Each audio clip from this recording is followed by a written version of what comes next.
Welcome to the Drep and Stone podcast, the podcast where two friends raise a glass and have a conversation. I'm Nick. I'm Kyle. It sounded like you were on like a roller coaster or something. Like you hit the crest and you just the big drop all the way down. Yeah, well, I was yodeling on a roller coaster.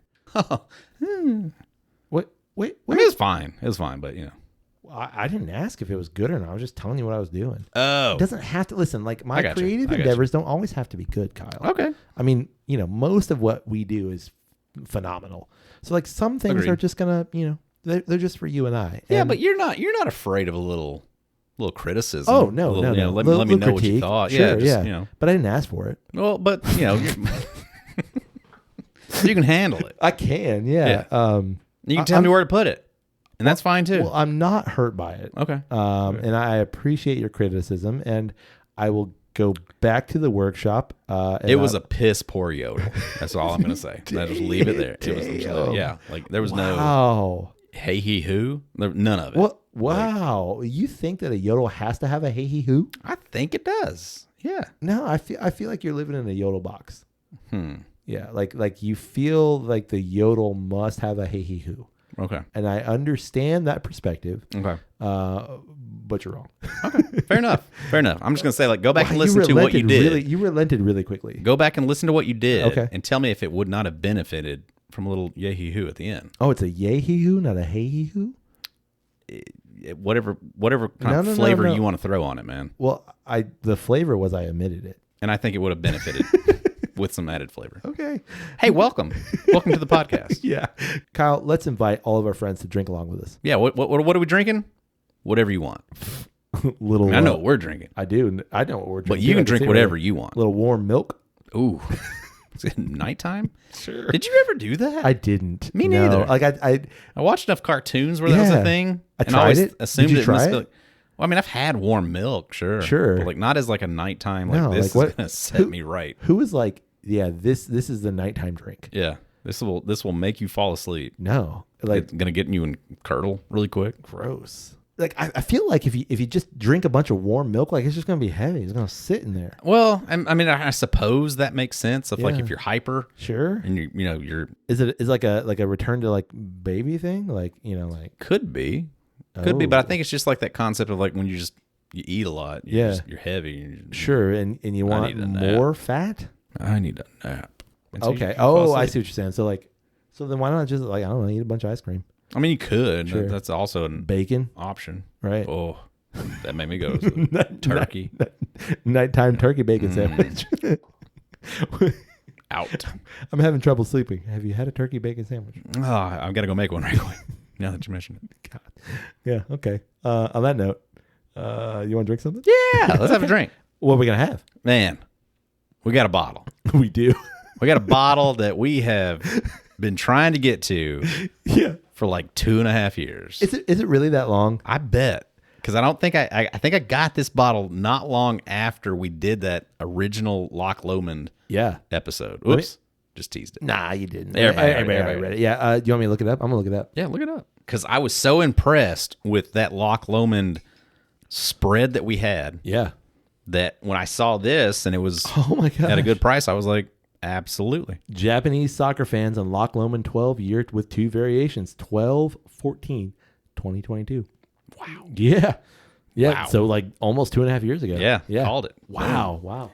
So what we have here is the Loch Lomond single malt Scotch whiskey aged at 18 years. Oh. The Loch Lomond 18. Loch Lomond 18. Yeah. It's like like $25. It's not a lot. No. You know, I mean, I want to say it was right around 100. Yeah, that seems about right. For what I remember. Yeah. You know, and that was 2.5 years ago. So, you know, who knows? Inflation and stuff. But I saw it and I was like, absolutely. Yeah. Let me give that a shot. Yeah. And we've both had some out of this bottle. Yeah. She's over half gone. Yeah. And we literally, there's been so many times where we were like, let's do that one. But it was also like, but I've got this one that I just got the other day, and I want to feature that one because it's really good. You know, I distinctly remember when you brought this to recording today. I remember us going through all of the Diageo special releases. Yeah. And that was in the time of we got to do the Loch Lomond. I'm like, yeah, but come on. Yeah, but like this one, and like that's right there. Yeah, but Loch Lomond, like but like no, that's really good. But so guess what we're doing?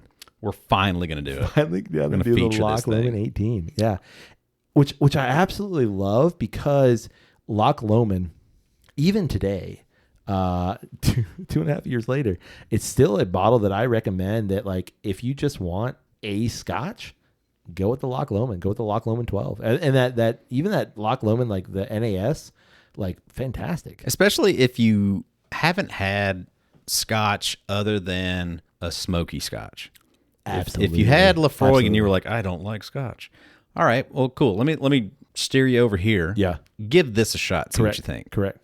Or, and I would contend too, like if you've just been in the Johnny Walker, Famous Grouse, Glenlivet, Glenfiddich, Dewar's Red Label. Yeah, if you've been in that area, try something else. And yeah, this works. And this is something else. Yeah. Little bottle of words. Give it to me. Our 18-year-old has been maturing in the finest oak casks, Ooh. chosen by Tommy Wallace, our master cooper at the time. Time and nature have been allowed to bring out the sweeter character of the wood. Sorry, it's the end of the pair. Okay. You got to go all the way across. Of the wood with mellow notes of peat and smoke, delivering a well-balanced finish. Loch Lomond 18-year-old is non-chill filtered to keep things just as nature intended. Ooh. Yeah. Shall we pour it up? Please. Okay, here we go. Ooh, that deep thunk of an open bottle. Thank you, sir. An 18-year-old Loch Lomond. 18-year-old Scotch. Yeah, just an 18-year-old Scotch. in Single general. malt. Oh, man. wild. Look at that color. This whiskey's older than my kids. Like, it's already in the air. Comes in at 46% ABV, 92 proof. 18 years. That's a good age for a Scotch. Yeah. That's a long time. That's a long, that's a long time. It's a good age for a person. It's a great age for a dog. It's a great age for a dog. Yeah, if you got a dog, 18-year-old man. Man, you got that's a tiny dog. Like Even trying. ain't no like Mastiff living to 18, dude. Yeah, that's Like, true. You ain't never gonna see an 18-year-old Great Dane, Yeah. Yeah, like what is it? It's like an 18-year-old Chihuahua. Nah, Pekingese. I feel like they're too small. No, like Like an 18-year-old, like, I don't know, beagle.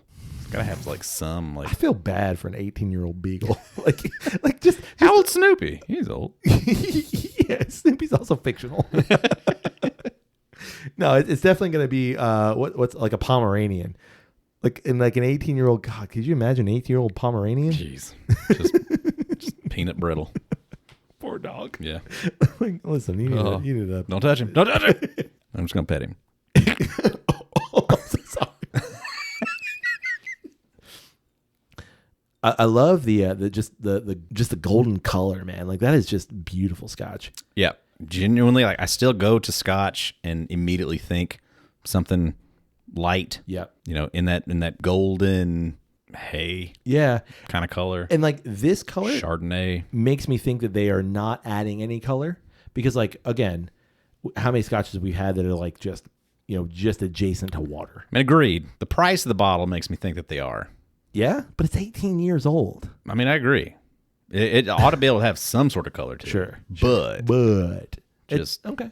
I do got a little chonky bits in here. Did you? Yeah, just a little. I don't know if that was like a bonus one or maybe that was in the glass. But you said it was non-chill filtered. Like just it a could dirty, just a dirty glass. Glencairn. Oh, look at that.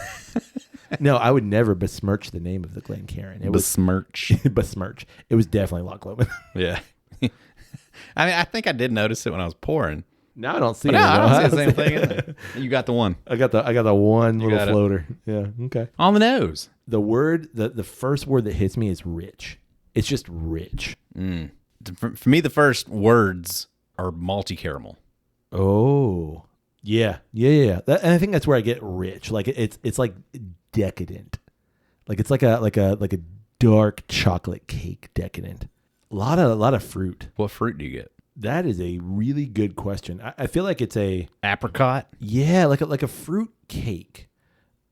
You know, like a mix of a bunch of different fruits. Right. Not that like holiday brick that you hate. But But like it's just like I love the idea of it though. Yeah, Just well, not and the I think application. that's what I'm thinking. Like the idea of that, like it's got a lot of like malt in it, but it's also sweet. It's molassesy. It's thick. It's got some like almost like some tropical fruit, which is weird because at 18 you just think like dusty bookshop, cigar shop, maybe like pipe tobacco, and I'm not getting any of that. It's really astonishingly bright to me. Yeah, I get some vanilla cream. I get it on the back end. It's like initial bright, and then it rounds out. But I will say artificial. Yeah, Doesn't suggest like vanilla bean. it's like grandpa's. Duncan Hines.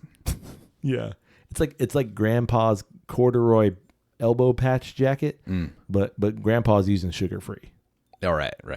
That's stevia. Yeah, so it's like off a bit. It's pretty. It's pretty. Yeah. And it's desserty. get out of my head. Pretty desserty. Pretty and desserty. It smells very after dinner. Yeah, for sure. Yeah. All right. You doing a rolly roll? Yeah. I've rolly rolled it many times. Why do we roll it? We roll it to get that liquid and viscosity all the way up to the rim so that when it drops back down, it releases some of those essential oils. Changes the whole profile. Yeah. I get like raw cinnamon dough. Like a Yes. you just busted open a Yes. Pillsbury pack of cinnamon rolls. Or like, did you ever do the like the fundraisers? Like kids do like here's this like cinnamon bread fundraiser kind of thing. Like reminds me a little bit of that. Or like one that you can get in the store. They picked out of a flyer. Exactly. Give me number 22. Exactly. Like why is it $40? Yeah, this is horrible value. But it goes to a good cause. Yeah, I'm sure it does. Sure. All right, I'm going in. All right. Oh. It's thick. Yeah. It's viscousy. Viscousy? It's viscousy. Viscousy. Now a thick. Whew. A little bready. I would go so far as to say very bready. Yeah, It reminds me of like a lot of dough. a lot of like what's the pumpernickel? Like that dark like brown bread. It's like a pumpernickel bread, but it's like pumpernickel dough. It's not a well baked pumpernickel. Overproofed, maybe. It's a little dense. Yeah. A little soggy bottom. Little soggy. Florida soggy bottom too. Oh, yeah. Swampy bottom. Swampy bottom. It's okay. It's okay. I think that's exactly what I was thinking. I think that's why we haven't put it on the episode. You're not wrong. It's fine. Okay. My recollection of the 12. It's not better than the 12. I don't think so either. No, I think the brightness and the youth in the 12 are better well suited for or against this. I like the idea of an 18-year-old Scotch, Right. but I don't think this is it. I think that's why this is like the most affordable 18-year-old Scotch. Sure. Yeah. It's got a little bit of a... It's got a little bit of that. What was it? That 15-year-old Dickel. Surely you still got that. I do. It's like, the age just doesn't do anything for it. Yeah. You were better at 12. Correct. Yeah. You could argue the same thing for Bunnahabhain. Yeah. No, I agree. Like, and even though I have the 18-year-old Bunnahabhain, and it's not a bad bottle to go to, that 12-year-old Bunnahabhain just far surpasses the 18. Yeah, there's something about the the electricity in that younger bottle that just it works better for the thing as a whole. And I think here the richness that I was talking about on the nose just becomes too sweet. It just becomes like the depth of the sweet, because I do think that there is more depth. I do. I will give it that.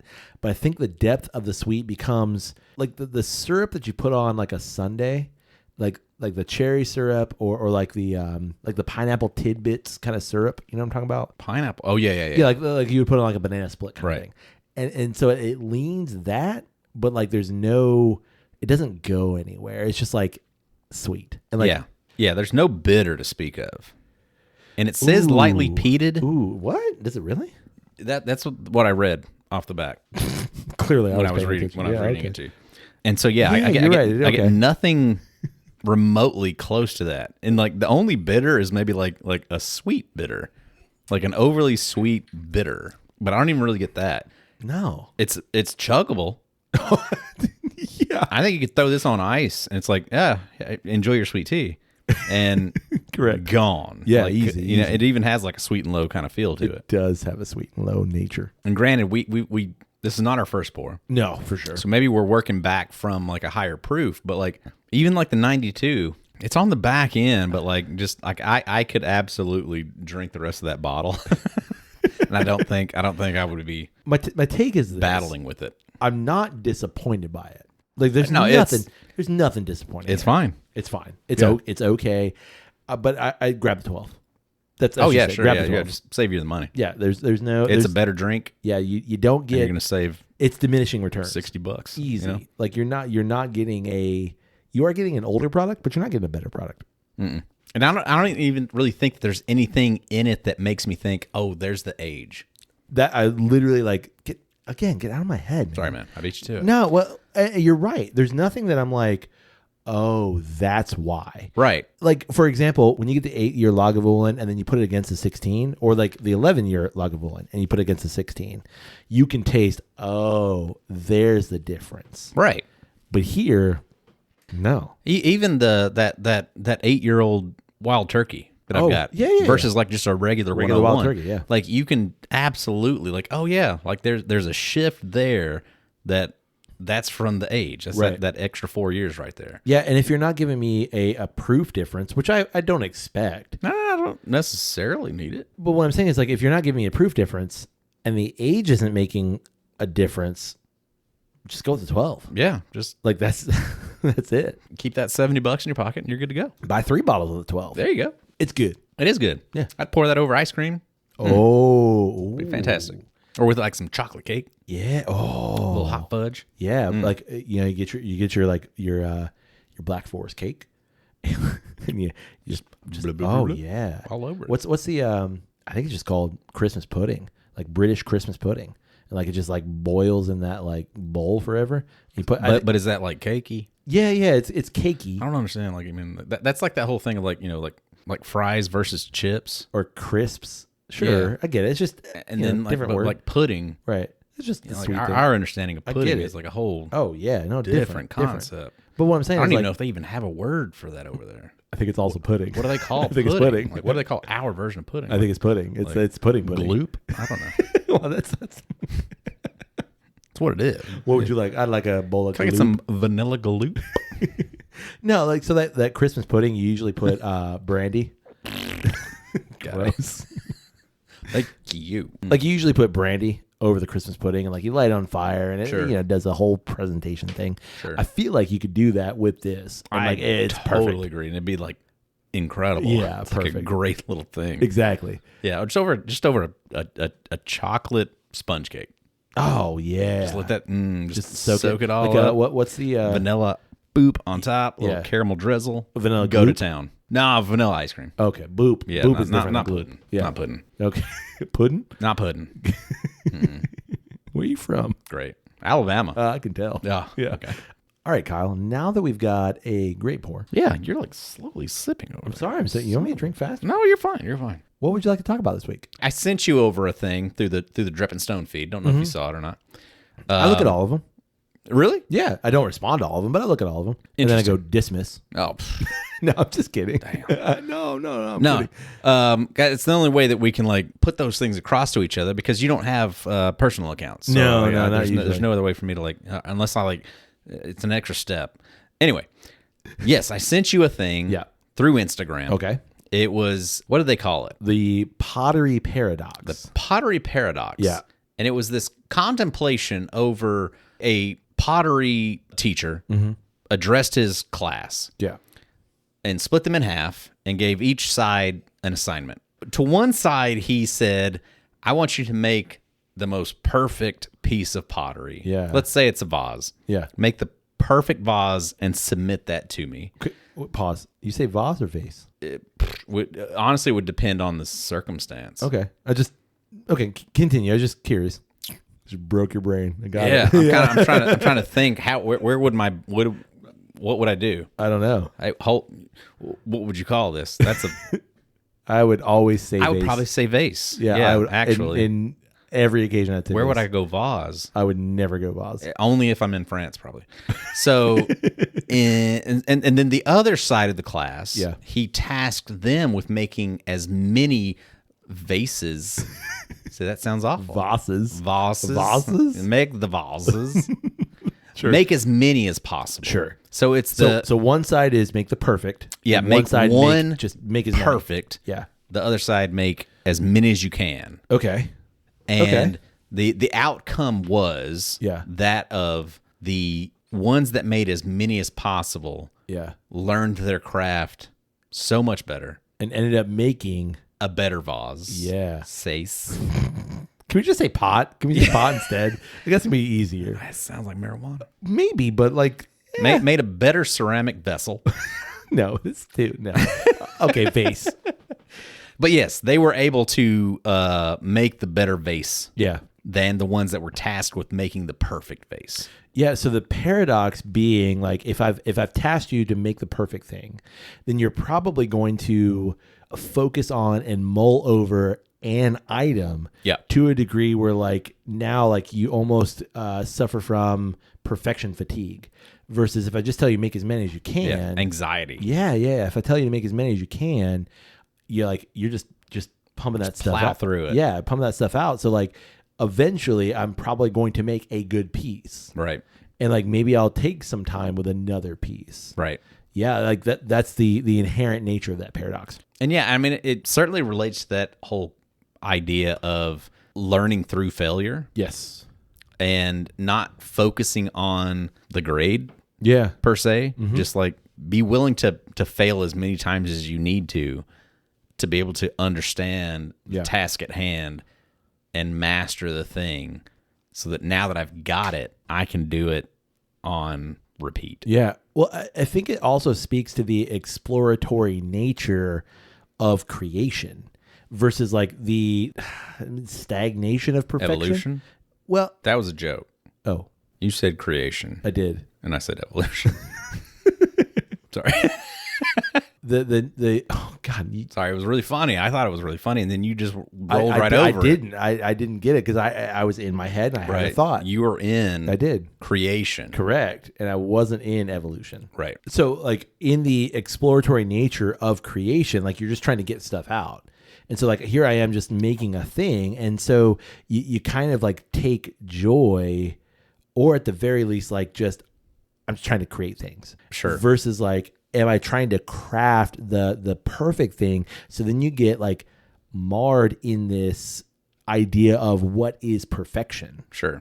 And so like if my goal is to create a poem, let's say I'm writing a poem, is my goal just to like get thoughts on paper and just write as many poems as I can? Or is it to sit there and craft the quote unquote perfect poem? In that aspect of perfection, what I'm doing is weighing my creation against all other creations that I consider perfect. Right. So then like now in my own mind, I'm never going to reach perfection because I view other things as being perfect. Oh yeah, totally. I mean, as like creative individuals, like I'm sure you can go back to different time periods where you were in a phase of both of these situations. Absolutely. And would you say that you have always garnered more understanding from that aspect of like, no, just make as many as possible? Oh yeah. Always. Not always. No, but I think like, first of all, I think like the season, like everything a season, right? Right. But like, I even think of the creative nature of our podcast. Like at one point I was so hyper focused on like, nope, it's got to sound perfect. And like, I got to take out every little, I've got to take out every little like, yeah, God, I got to take that out now. That's a lot. That's a big, I'll leave that one in. No, It's in context. Yeah, sure. I've got to take out, every, I've got to take out every Nick stutter, every Kyle stutter. And like now, God, you just make it I'm sorry. work. I mean, it's just funny. It's just funny. It works right now. I know. But like now, like I will take out some of that stuff, but I've obviously gotten better at just like, click and I can see like how our voices are on the screen. Right. Or it's so like, no, just leave it in. It adds texture and atmosphere. But like at some point in the early episodes, I was so concerned with it sounding perfect. Right. And now I'm like, I don't necessarily care if it sounds perfect. I just want it to sound genuine. Right. And so like that idea of perfection for me is in the totality versus in the individual episode. Right. I've dabbled in some watercolor lately and like it's all exploratory fun. So I'm not trying to reach that perfection, and I think I've gotten better because of that. I get better in writing because of that. Yeah. What about you? Well, so I mean, I think it's interesting. Like, I think this concept works its best in the novice to beginner / intermediate phase. But I think there's always a time for shoot for perfection right there. Okay. Give yourself that opportunity. So like within draftsmanship and drawing and things, like there's a huge difference of setting yourself the opportunity to, I'm going to try to draw a portrait in 10 minutes versus I'm going to draw a portrait in 2 hours. Okay. There's a huge amount of difference between, like, I'm going to try to achieve a finished piece within a very restricted time frame, which I will say I think always produces a better outcome, versus I've got 2 hours to compose a piece. There's something about that restriction that will always produce something more authentic. free. I think it's authentic. Yeah, for sure. That you just, if you were given an unlimited amount of time to do, you wouldn't have gotten to. Exactly. Back to our old friend of the show, Michael Giacchino. Oh, Michael. I think we about, haven't heard from you for a while, we buddy. haven't, buddy. Well, are you okay? Like, I know you're still you're busy. You're busy. You're doing Jurassic World is doing stuff. Like, well, it's not just that. And who whatever. But like, I think about someone like that. Yeah. Who, like, clearly, Hans Zimmer, Bear McCreary, like these composers, right? All these friends of the podcast. Exactly. Like, oh, Hans, I miss you, Hans. Reach out. Just let us know you're okay. Like, just respond to my text. Like, I know you saw it. You have. I can see you it. have read receipts on it. Like, I can see that, Hans. Listen, but like, I think about someone like that who's doing a thing, and so like, and clearly has 15 other projects right behind it. Right. So it becomes I just got to get the thing done. Like, I'm going to do it to the best of my ability. Right. And like, obviously they're working at a high level, but like, I can't spend a lifetime working on this score. Right. I have to get the score done and I have to move on. And so like, I don't think if you were to give Michael Giacchino, 5 years to work on a score, that he would make a better score than if you gave him 2 months. He's going to make a better score in 2 months because like, I got to make something right behind it. You're not wrong. Michael, listen, we've been waiting for Travelogue 2 for 5 years. Yeah. Come on, man. Come on, buddy. No, you're absolutely preaching to the choir. Yeah. I think I came to that revelation at some point of restriction creates better outcome. When you have the entire color palette to work with, you just end up with a colorful mess. Where if you restrict it to, I can only use black, white, and like 3 other colors. Yeah. It's going to make a more dynamic, more interesting, more emotional, more dramatic image, just naturally. And that's not due to the fact that like you couldn't have made those choices on your own, but you won't because you have the plethora available to you. I think it's fatigue of choice in that case too. Yeah, for sure. And so like, I've got the entire color palette. It's endless. Right. Now, like, you've got 5 colors. Yeah, if you just remove it from your options, then it's like you just got to make this thing work now with what you have. And it generates some of the most incredible things. It's called the Zorn color palette. Oh, yeah. Zorn. Zorn? Yep. Wow. Yeah, you nailed it. It's like black, white, and like just 3 colors. Yeah. Franz Zorn. Anders, that's where. Yeah. He's a Dutch. I think so. Is he really? I think so. No, you're just messing with me. I think so. I think was he alive at the same time as Vermeer? That's the only other Dutch. No, I know Rembrandt. He's Dutch too, right? Yeah, no, I think he's more contemporary than that. Oh, okay. Vermeer's Dutch, right? Yes. Oh, Anders was Swedish. Sorry. Same thing. But yeah, no, like he died in 1920. Oh, well, like a couple of days ago. Contemporary-ish. But yeah. By the way, I do know that there is a difference between being Dutch and Swedish. I don't want a bunch of people to email us. I recognize it. It was a joke. I'm not sorry, but I just need everyone. Don't reach out. Please don't reach out about that one. Because we're not reaching back. Nah, not about that one. Anders Zorn. Anders Zorn. That's it's great a very name. Yeah, it is, right? Yeah. It is a very That's like the what's the alien guy's name? You know what I'm talking about? The guy who Stitch? Nah, not that. Schwarzenegger. He's the one who like the alien, like he was against the alien. That's what I'm talking about. He's Dutch. against the aliens. Yeah, the Predator. That was Schwarzenegger. That's not who I'm talking about. I'm talking about He was from Vienna? Viennese? No, he is Austrian. Australian? He's not Australian. No. What's Beefy. the guy. Oh my God, H.R. Geiger. Geiger, is that right? He's the Hubbard. No, so close. No, the guy who did the Alien movies. I'm trying to make a joke that like is clearly not working in my brain. This is what I'm editing out. Right. We're making it more difficult right now. Sure. Scott. Tony Scott. Now he did Top Gun. Tony Scott did Top Gun. I think Tony did, but it's his brother. I think it's H.R. Geiger that directed the Alien, first Alien. Ridley Scott. Ridley. There it is. Ridley. And Gladiator. I mean, he's got some, he's got a lot. He's got some stuff to work with. Okay, I just want to say I'm vindicated. His name is H.R. Geiger, and he is Swiss. What did he do? He did all the designs for Alien, like the Xenomorph. Oh, okay. Yeah. So, full circle. That's what I'm trying to say. Right. And I bet you that guy did a lot. Oh, sure. Like he just did a lot of alien renditions.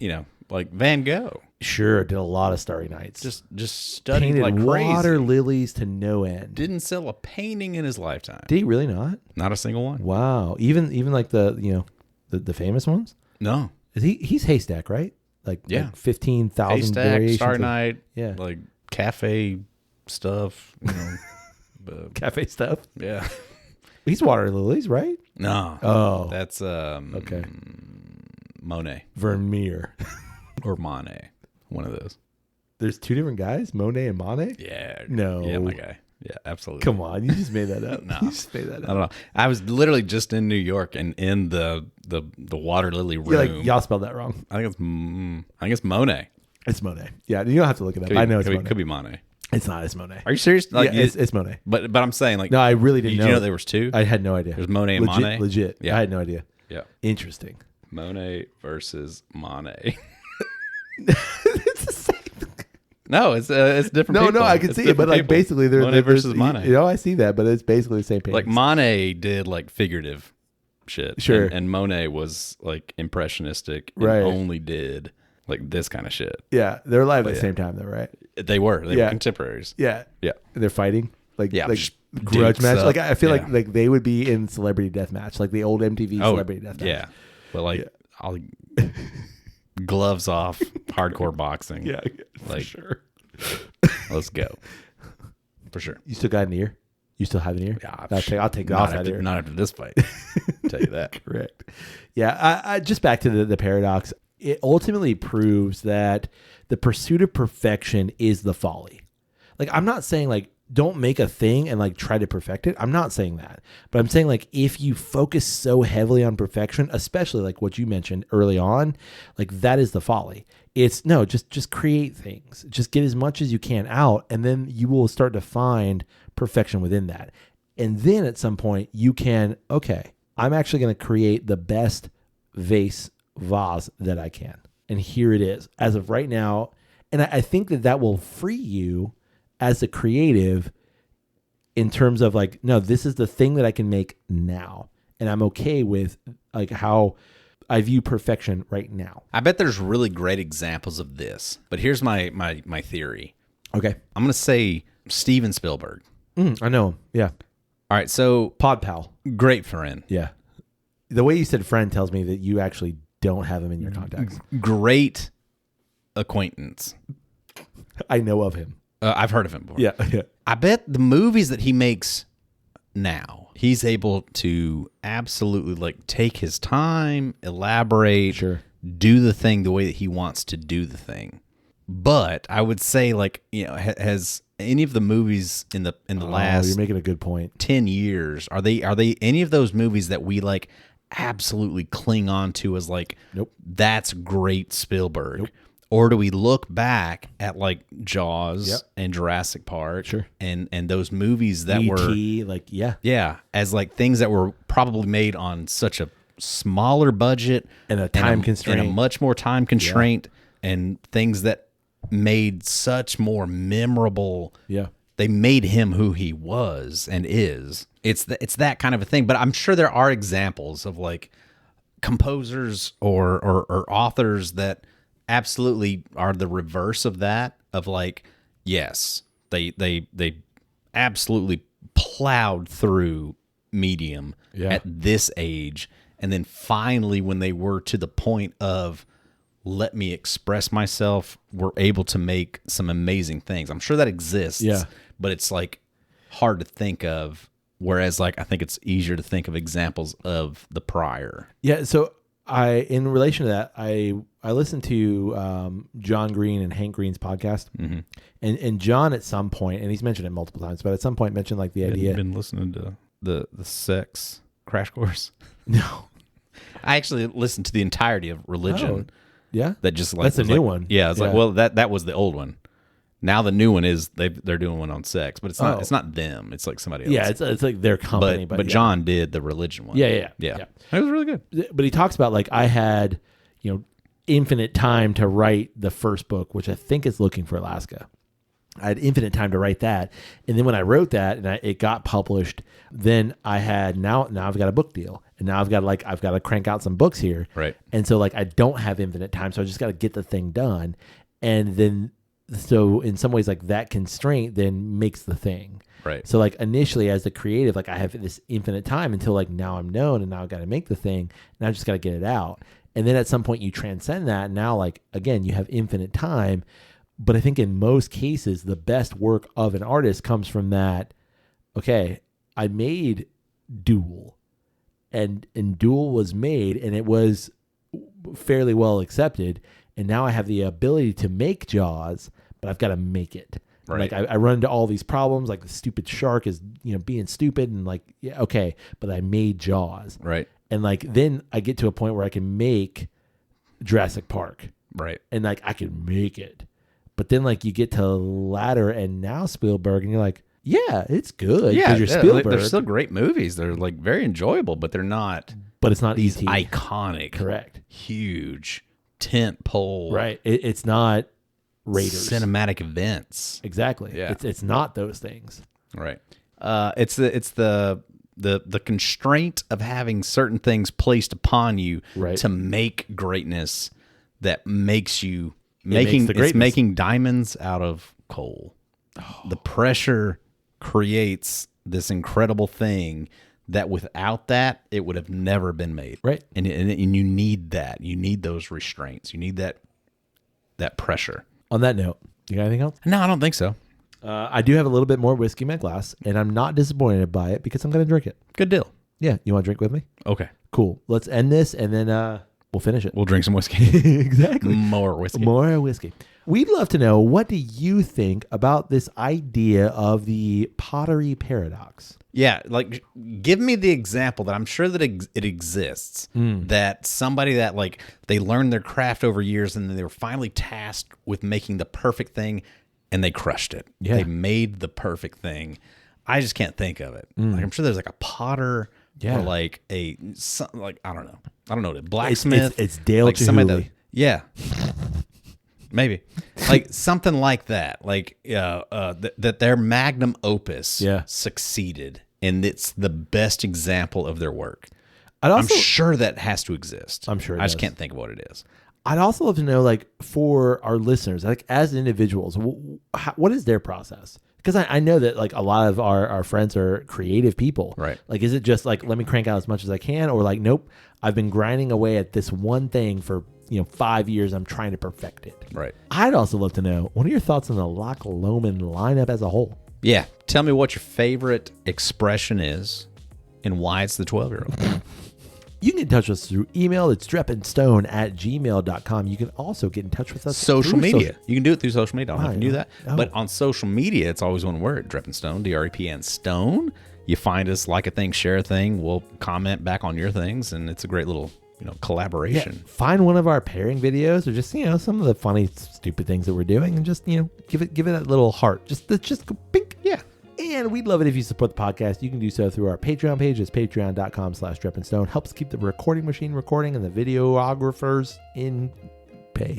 Yeah, they need it. Yeah. They do. They do way more work. They're struggling. They are. But they're good guys. But they are. They're good. They're good. We people. appreciate them. Yeah. You can also support the podcast by rating Drep and Stone wherever it is you find great podcasts like this one. And finally, Kyle, Sir? you can support the podcast. Probably the easiest, best, most effectivest way is to tell someone about Drep and Stone. It really is. Super easy. Just super easy. Yeah. Makes you feel good when you do it. Yeah. You know? Do it. Treat yourself. Say it again. Treat yourself. Thanks, Aziz Ansari. Wait. Oh. Treat yourself. Oh, 3 times There in it a is. row. Yeah. On that note, hey, buddy. Hey, buddy. May your glass overflow. And your ass never show. Delightful cheers, buddy. Cheers.